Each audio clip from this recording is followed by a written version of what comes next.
akademskega dela. Ja.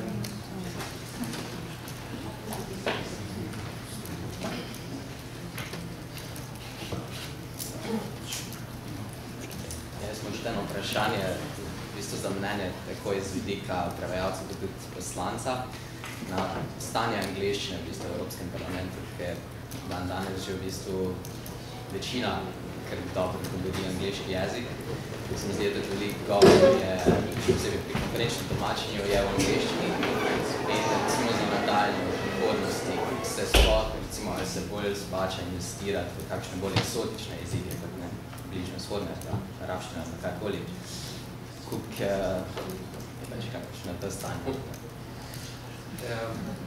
Začnem jaz, mislim, pri nas je stvar zelo jasna. Angleščina je eden izmed uradnih jezikov in pri nas ne smemo in ne moramo dati angleščini to prednost, da je edini jezik.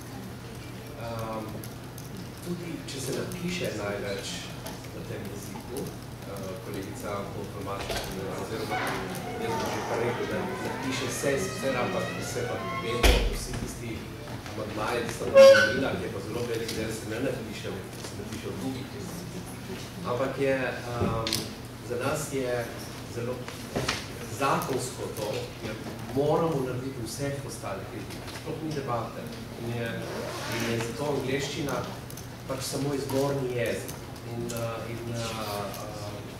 vse te prevajalske službe, ki so tam, vse si oddelki, torej iz tega jezika v vse ostale jezike. Za nas je ogromno dela, ki niti ne pogledamo z kjerga, niti ni važno z kjerga jezika delamo, ampak pomembno, kjergi jezik prevajamo. Za vaš nasvet, za vam nasvet pa mi iz teh eksotičnih jezikov ne moramo sponzorirati, ker niso na evropskem kontinentu in ne bodo nikoli uradni jeziki Evropske unije, tako da v naših institucijah ne bodo, ampak mi pa rečem, da jih ne rabimo.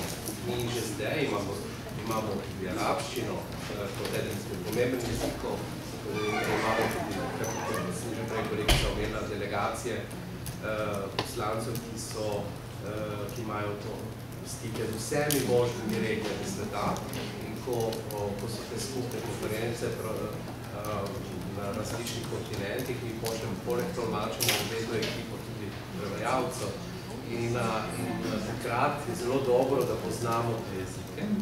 In tako da smo naredili ene take neformalne ekipe tudi pri nas iz teh jezikov. Tako da je absolutno, če bi vprašali katere, potem bi rekli, na prvem mestu sta arabščina in kitajščina. Pa en evropski jezik je tudi še, ki je zelo pomemben, to je ruščina. Tako da ti jeziki so trenutno zdaj najbolj moderni. Če vam to kaj pomaga pri štirih,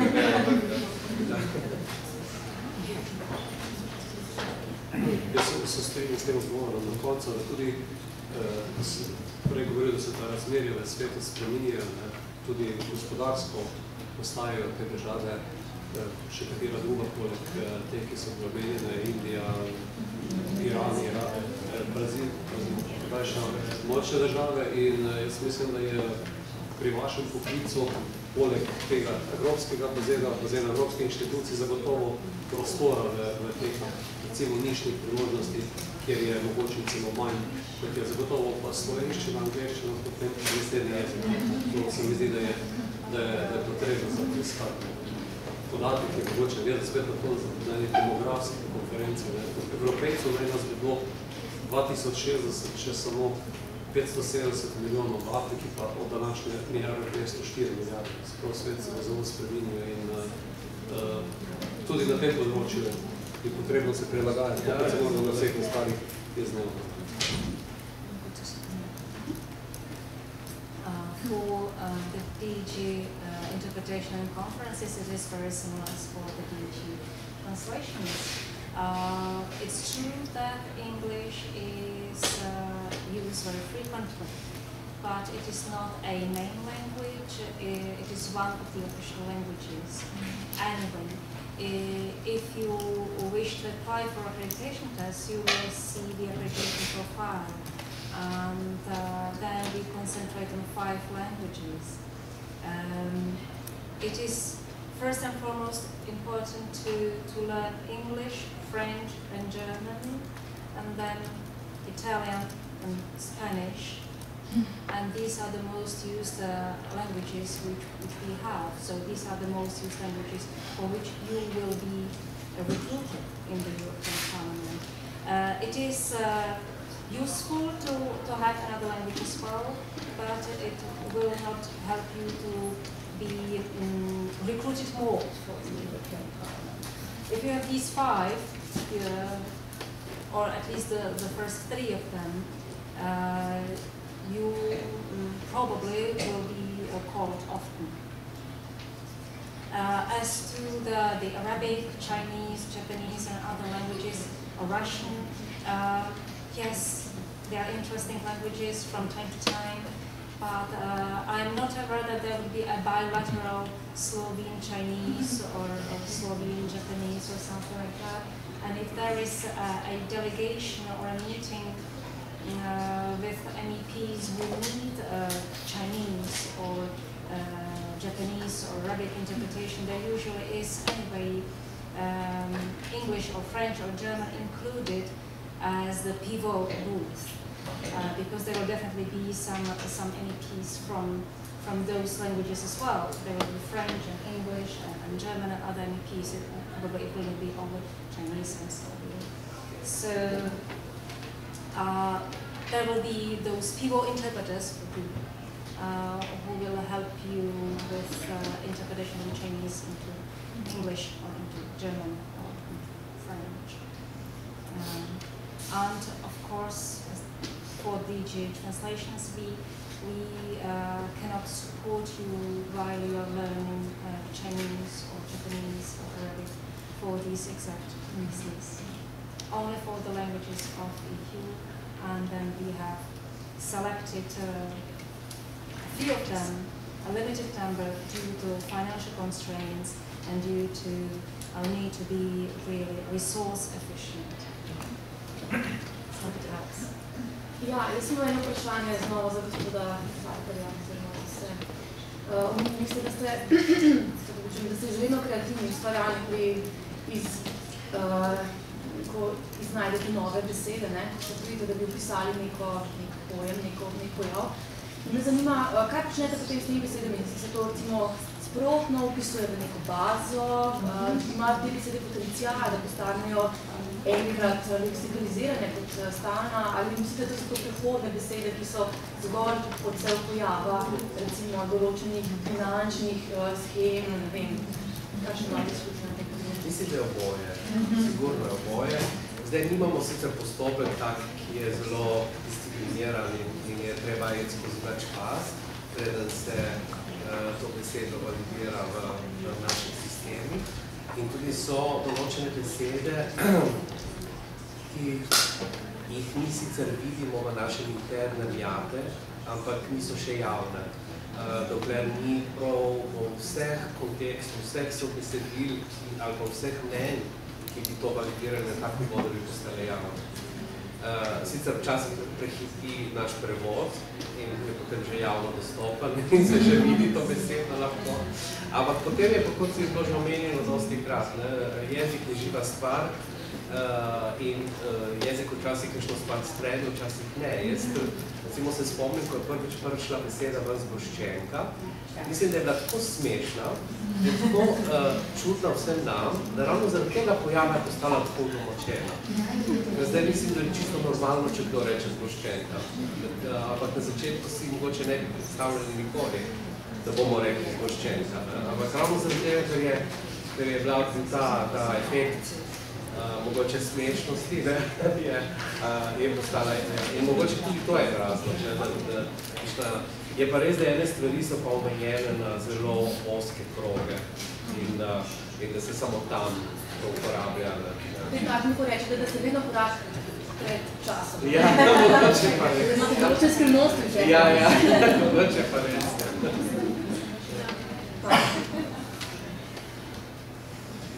Še kakšno vprašanje? Mogoče ja. Zdaj pa gospoda poslanca vprašala, kakšno izkušnjo pa on slovensko prevajalsko službo oziroma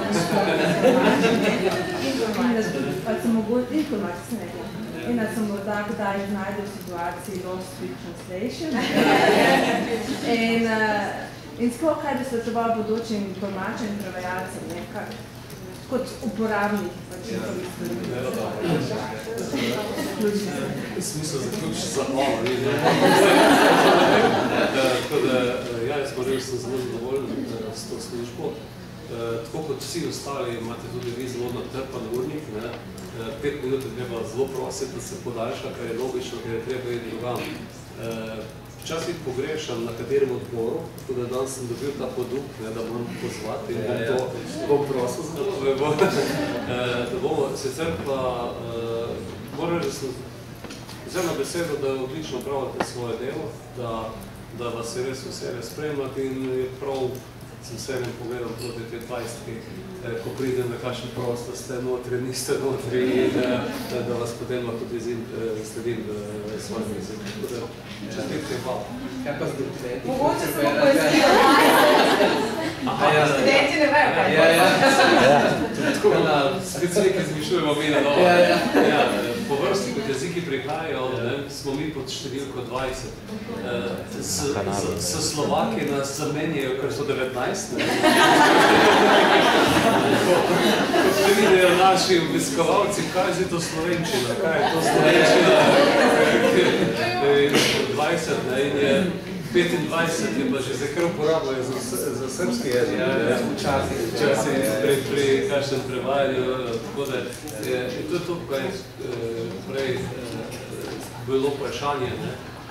Sem prejšnji teden gostil, ta teden bo to rekel, eno konferenco, kjer so bili vojvodinci, ki so predstavljali svojo kulturno pestrost, kjer so inštituti kulturni predstavljali se srpskega, hrvaškega, mađarskega, romunskega, slovaškega, rosinskega. In kako je fajn, če tisti, ki smo bili še v tistih letih, ko smo bili v osnovni šoli srbo-hrvaščino, nekateri smo še potem eno leto v jugoslovanski armiji trenirali, ko njih tudi nagovoriš v njihovem jeziku. In tukaj en nasvet, meni je zelo čudno, recimo, ko se zdaj vaša generacija z kolegi iz Beograda pogovarja v angleščini. Tudi ta jezik je zanimiv in jaz moram reči, da sem v tej delegaciji za Srbijo, ko prideš in ko prideš z njihovim jezikom, se vsakomor približaš v trenutku. In tudi predvsem v Srbiji, če si nekaj malo sestanke z njihovo delegacijo, je zelo pomembno, da njihov jezik slišiš. To, kot je pa tam med vrsticam povedal, da je pa malo v katerem jeziku. Kaj pa da slovensko?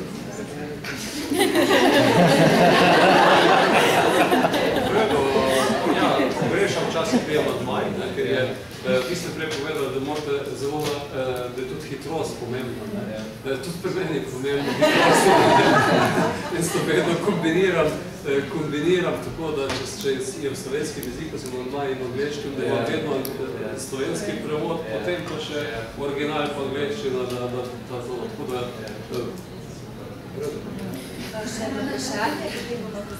Ja, v bistvu ni toliko vprašanje, bolj komentar, na kar me je spomnil tisto, o čemer je bilo govora prejle na začetku.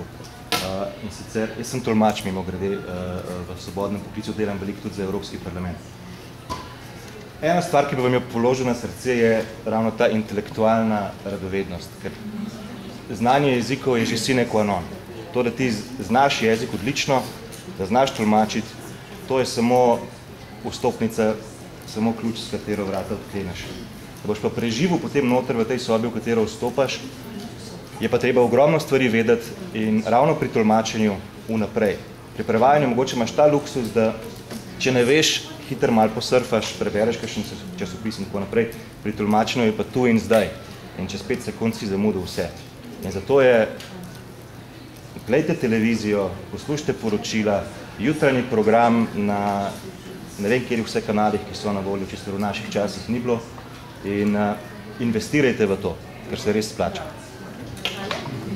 Še en zadnji. Ja, Sloveniji srbščina me zanima v bližnji prihodnosti, kakšna bo potreba za jezike za kandidatke, recimo srbščine, makedonščine, pa tudi turščine. Ja, torej, stvar je zelo jasna. Med pogajanji, ko se država pogaja za vstop, se določi tudi, s kakšnimi jeziki bo ta država vstopila. To je rezultat pogajanja, to ni rezultat samo enostranske odločitve neke države. Recimo Slovenija, ko je vstopila s slovenščino, ne pa tudi z italijanščino in mađarščino, ker je slučajno, čeprav so to tudi naši vladni jeziki. Ampak slučajno je italijanščina direktna in mađarščina je bila tudi sočasno z našo.